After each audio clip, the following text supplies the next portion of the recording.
implication des femmes dans la politique au Bénin, que peut-on en dire pour participer au débat? 01 48 52 52 94 02, 01 48 52 94 02, Oumar Adéanjou. Hugues Hector Zogo, implication des femmes dans la politique au Bénin, que peut-on en dire? On constate bien quand même que la présence des femmes dans la politique ne date pas de maintenant. À l'école, sur les bancs, nous avons fait l'école nouvelle. Je ne sais pas quelle école vous avez eu à faire. Et bon, vous aussi, bon, école nouvelle, hein, oui, école nouvelle. Mais lui, je le regarde avec un seul œil comme ça. Il a fait quelle école, lui? Il a fait quelle école, lui? Nouveau programme. Mais il n'est pas si jeune. Il n'est pas si jeune. Je pense peut-être qu'il a fait aussi l'école nouvelle. Il connaît Finayo. Vous connaissez Finayo? Comment il ne va pas connaître? C'est Ali qu'on est. Alors, Oumar, depuis la période révolutionnaire, on a entendu, on étudiait des noms de femmes. Est-ce que ça vous dit une certaine Ballet, Elisabeth Ballet? Elisabeth Ballet, est-ce que ça vous dit? On a étudié ça. Et sans la politique, elle ne pouvait pas atteindre ce niveau. C'était en période révolutionnaire. Et c'est la maman de Annick Ballet. Elisabeth Ballet, on a appris ça au cours primaire. Ça veut dire que les femmes, quand même dans la politique, impliquées dans les affaires d'État, ce n'est pas maintenant. Oui, c'est clair. Il y a eu des pionnières. Et tout à l'heure, j'avais cité quelques noms. J'avais dit Karimou Rafiatou, par exemple. Je crois qu'il a été la première. C'est la période démocratique qu'on a entendu ces noms. Je suis reparti à la période révolutionnaire. Peut-être si il y a des gens qui se rappellent des noms, appelez-nous aussi. Et si on pouvait inviter Tonton Désiré Diotan sur ce plateau, il allait nous dire des noms de femmes qui ont marqué la période révolutionnaire. Oui, mais qui nous en cite quelques-unes. Non, mais il y a eu des femmes, il y a eu de grandes figures féminines. Et ça, c'est des personnes qu'il faut... C'est l'occasion justement de rappeler ces personnes-là. Je suis sûr qu'Hector va nous dire quelques noms, parce que je le vois en train de fouiller. C'est sûr qu'il va nous donner quelques noms. Et il y a des femmes qu'il faut pouvoir célébrer à cette période-là, ne serait-ce qu'à cause de ce thème-là, et implication des femmes dans la politique. Donc, il y a eu des pionnières, il y a eu des personnes qui ont montré que la femme pouvait faire de la politique, parce qu'à cette période-là, c'était quelque chose d'assez compliqué. Et donc, c'est elles qui ont donné finalement envie à toutes les autres, le courage à toutes les autres aujourd'hui que nous voyons et que nous apprécions de s'investir en politique. Et donc, ces femmes-là, si je suis d'accord avec vous, le 8 mars étant là, dès demain, il faut pouvoir les célébrer, rappeler leur mémoire. C'est un devoir de mémoire qui nous incombe à tous, parce que la condition de la femme au Bénin, il reste beaucoup de choses à faire, malheureusement, encore aujourd'hui. Il reste beaucoup de choses à faire. Apparemment, il y a quelqu'un en ligne. Bonjour, téléspectateur en ligne, bonjour. Comment allez-vous? Ça va, c'est vous. Ça va. La voix, il n'y a pas du punch dans la voix, c'est la fatigue. Qu'est-ce qui se passe? À qui avons-nous l'honneur? Alors, je voudrais intervenir sur l'émission. Oui, vous êtes déjà en direct. À qui avons-nous l'honneur, s'il vous plaît? On m'appelle David. Monsieur David, nous appelle d'où? Je vous appelle de Fidjrosset. Fidjrosset, d'accord. Vous avez la parole, monsieur David. Non, je voudrais vous préciser que Karim Rafiatou date de la période révolutionnaire. Oui. Non, ah bon? Oui. Ah bon? Merci pour cette précision. D'accord. Non, Karim Rafiatou. Ah oui, c'est vrai. Ah, je pensais, d'accord. Oui, vous avez pleinement raison, monsieur David. Est-ce que vous avez d'autres noms de femmes que vous pouvez nous donner pendant la période révolutionnaire? Des anciennes. Non. On a parlé pas Annick Ballet, mais Madame Ballet. La maman d'Annick Ballet. Oui. Les deux pionnières, Karim Rafiatou, Madame Annick Ballet, de la maman d'Annick Ballet. Elisabeth Ballet, je crois. Hein. Oui. Voilà les deux que soit ma connaissance. Ah, merci infiniment, oui, effectivement, vous avez raison. Alors, comment voyez-vous l'implication des femmes dans la politique aujourd'hui? Est-ce qu'on peut dire qu'il y a eu un progrès? Ah oui, il y a eu assez de progrès. Le cas de la vice-présidente, déjà, illustre le progrès dans le total. D'accord. David Talata, jusqu'à atteindre ce niveau de vice-présidente de la République, vous imaginez? Oui. voilà un exemple qu'on peut citer parmi tant d'autres. C'est ça. Monsieur David, est-ce qu'on peut avoir espoir d'avoir une femme présidente au Bénin? Actuellement, compte tenu de l'environnement social et la mentalité des femmes elles-mêmes, vous allez comprendre, parce que quand, imaginez quand on a inscrit dans la Constitution que les partis politiques doivent faire en sorte qu'on ait au moins 24 députés. En dehors de ces 24 obligatoires, combien? Aujourd'hui, on a à peine 29 députés. Oui. Vous imaginez 5 députés seulement. On dit que les femmes sont majoritaires, dépassent en nombre numérique les hommes. Vous imaginez, c'est la mentalité d'aujourd'hui ne permet pas aux femmes de... Parce que quand une femme fait la politique, qu'est-ce qui se dit? Parmi les là, bon, vraiment, elle n'a pas d'une bonne moralité. Voilà, c'est que les femmes ont la volonté de faire la politique, mais quand on les positionne, vous voyez, je donne Madame Rodrigue Sogo, n'a pas été aussi populaire au sein des femmes. Pourtant, c'est une battante. Elle a défendu les intérêts des femmes. Pourtant, elle n'est pas portée par les femmes. Il y a tant d'autres. Voilà. Et les femmes même. Les hommes ont la volonté d'avoir les femmes à leur côté. Mais les femmes même ne veulent pas faire émerger leurs consoeurs. Le problème, c'est pas seulement au Bénin, de l'Afrique. Aujourd'hui en Afrique occidentale, en dehors de Libéria, on n'a jamais encore vu une femme portée à la magistrature suprême. Oui. Ce serait difficile pour l'instant. D'accord. Merci pour cette belle analyse, Monsieur David. Merci de nous appeler souvent. Et surtout, merci pour votre fidélité à Eden TV. Ok, merci. Agréable journée à vous. Merci, à très bientôt. Quand vous parlez de Karim Rafiatou, vous savez ce qui sonnait dans ma tête? Non. Oseni Kouburatou. C'est C'est ça qui sonnait dans ma tête en fait. Sinon, Karim Rafiatou, effectivement, elle a été la première ministre du Bénin, femme ministre, première femme ministre du Bénin. Et ministre de Kérékou. Et il faut rappeler qu'elle est décédée le 4 janvier 2018 à Paris et qu'elle est de Sakété. Donc c'est normal que je la connaisse. Elle a été donc inhumée, je crois. Elle est enterrée, je veux dire, à l'ancien pont là. Donc, Karim Rafiatou, c'est un grand nom. Il y a quelqu'un en ligne. Bonjour. Oui, bonjour, Maurice. Bonjour à vous. À qui avons l'honneur? Bonjour le plateau. Bonjour. À qui avons l'honneur? Monsieur Sosten Guédégbé. Monsieur Guédégbé, comment allez-vous? Ça va bien. Ça fait un moment. Vraiment. D'accord, d'accord, je vous laisse. Ça va, ça. Bonjour, monsieur Omar, bonjour. Bonjour, monsieur Hector, il y a 3 jours. Il y a vraiment 3 jours. Moi, il y a une des femmes qui m'a marqué. Oui. Et Marie-Jeanne Rufino. Elle fut cédée à Parakou. Ok. D'accord, d'accord. Bah, je crois que ça doit être la maman de Fafa. Ah, Queen Fafa. La chanteuse. C'est ça, la Oui, Fafa? oui. Ah, ok, d'accord. Marie-Jeanne Rufino. Elle fut cédée. Ah, ok, Rufino, d'accord. J'allais au CFM en 85. C'est elle qui est venue avec leur Renault noir. Oui, Renault noir, oui. Effectivement. Vous vous en souvenez? Oui, vraiment, alors, c'était... Même quand la fille, en tout cas, elle venait à Parakou en son temps, avec son paille noué. Il n'y avait pas de robe, de grande robe en son temps. Oui. Des dames avec les cheveux coiffés. Oui, effectivement. Effectivement. En ce temps, il y avait le respect dans le pays. Oui, oui. Il y avait le respect. Mais monsieur Guédégbé, est-ce qu'aujourd'hui, quand on voit les partis politiques où on n'a qu'un seul parti, avec à sa tête une femme, est-ce que ça veut dire que les femmes se portent bien en politique ou bien on ne peut pas apprécier par rapport à ça? Non, je pense que ce sont les femmes elles-mêmes, comme l'a dit l'autre qui m'a précisé. Oui, monsieur David. Si elles veulent vraiment, elles vont nous damer l'opinion. Si elles veulent vraiment. Si elles veulent, elles vont nous damer l'opinion. Je prends le cas de la vice-présidente.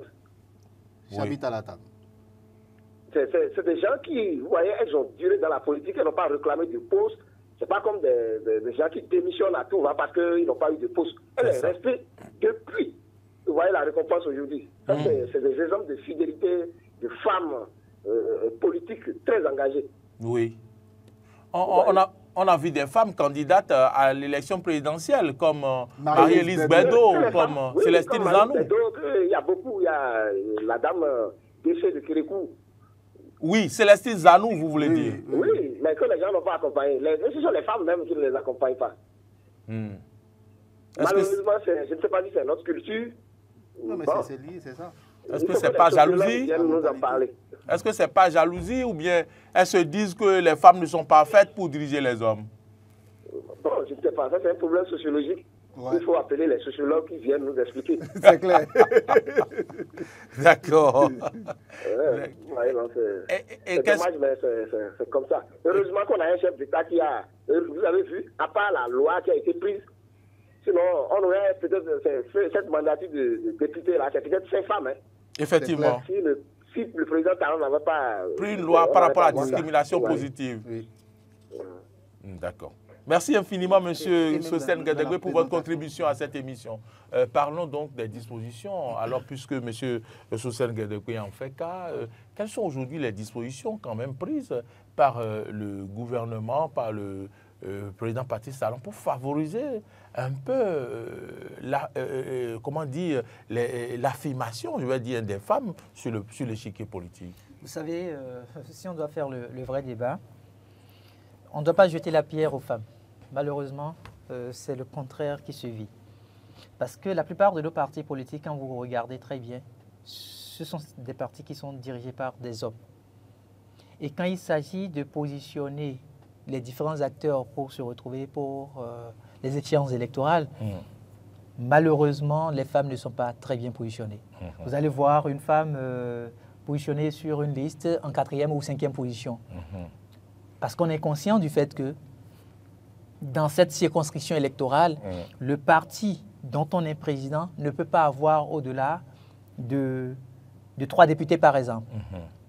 Et donc, on positionne la femme sur la liste juste pour faire comprendre à ses consoeurs que si elles se battent et si elles votent énormément pour ce parti-là, qu'elles auront la chance, sans aucun doute, d'élire une des leurs pour se retrouver à l'Assemblée nationale. C'est ça. Donc, fort heureusement que cette loi portant sur la discrimination positive, telle que vous l'aviez souligné, permet aujourd'hui d'avoir au moins une vingtaine de femmes qui bénéficient de droits leur présence à l'Assemblée nationale.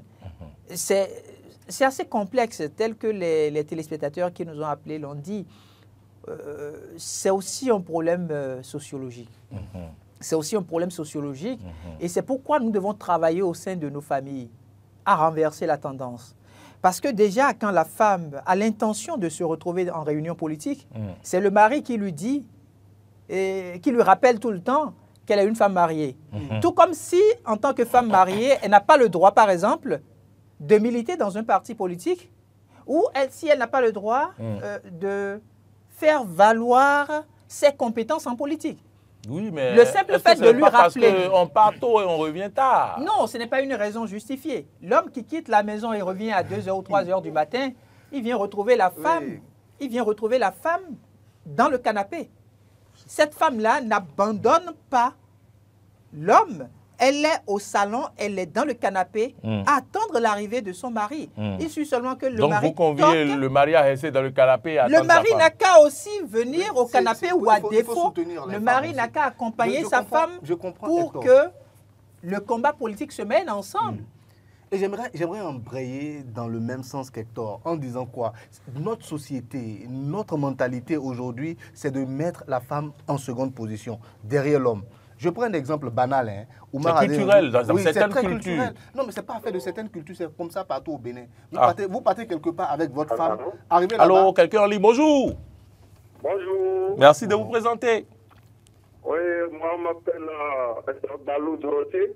Oui, monsieur Abalo Dorothée nous appelle d'où? Depuis Cotonou. Oui, merci. Merci pour l'intérêt que vous manifestez pour cette émission. Vous avez la parole. En fait, je ne suis pas une accro de cette émission, mais le thème m'a tellement intéressé. une femme compatriote de notre pays, originaire du Monofo, ou bien originaire de l'ancien Mono. Monsieur Abalo? Aujourd'hui. Monsieur Abalo? Oui, alors. On ne vous entendait pas super bien. Il me semble que vous allez vous déplacer légèrement. Ok. Voilà, on vous entend. Je disais, est-ce que c'est bon? Oui, super bon. Je disais qu'il y a une femme compatriote du Bénin. Oui.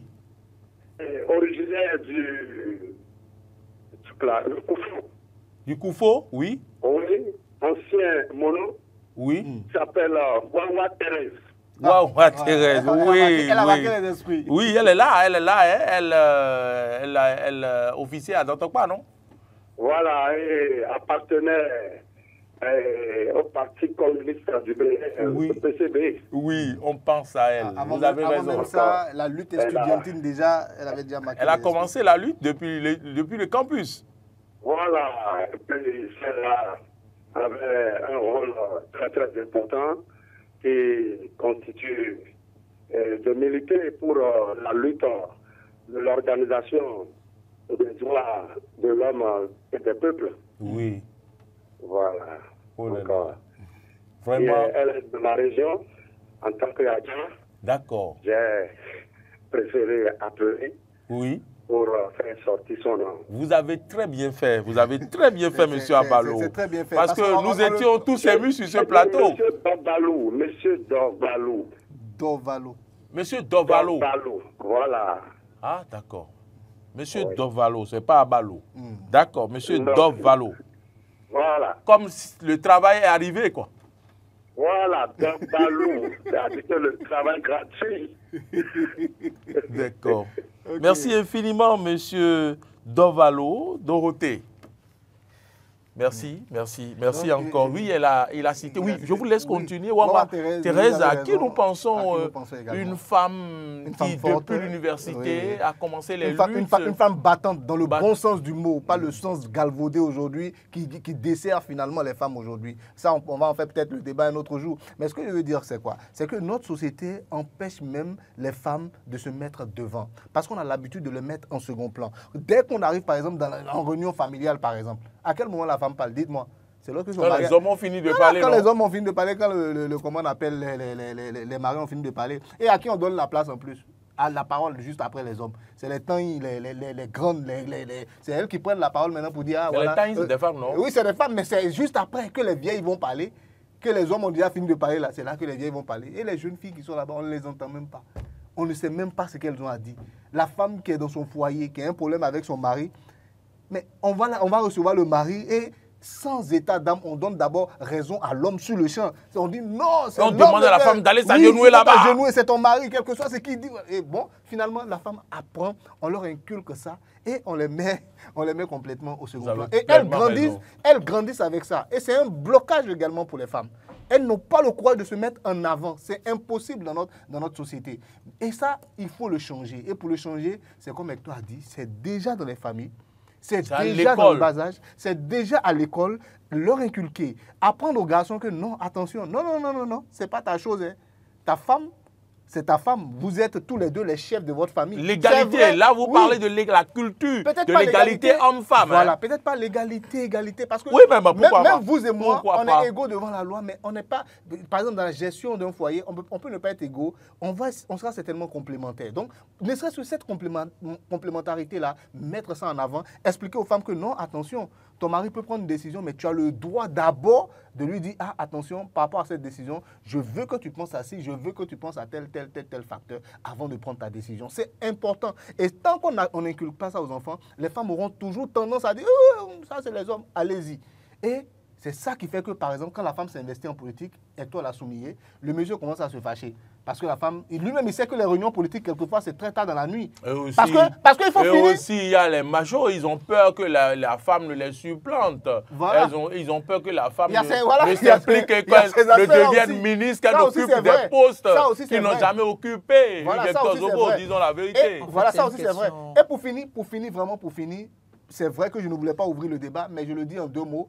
Il y a certaines femmes aussi qui contribuent à avoir une certaine mauvaise image des femmes qui s'investissent dans la chose publique. Je Parce que tout simplement, je voudrais elles ont aller, des mauvais comportements. je voudrais aller au C'est une femme battante. Je voudrais aller au contre-pied pour dire que nous avons l'obligation morale de travailler pour que les femmes soient davantage représentées au sein de nos partis politiques.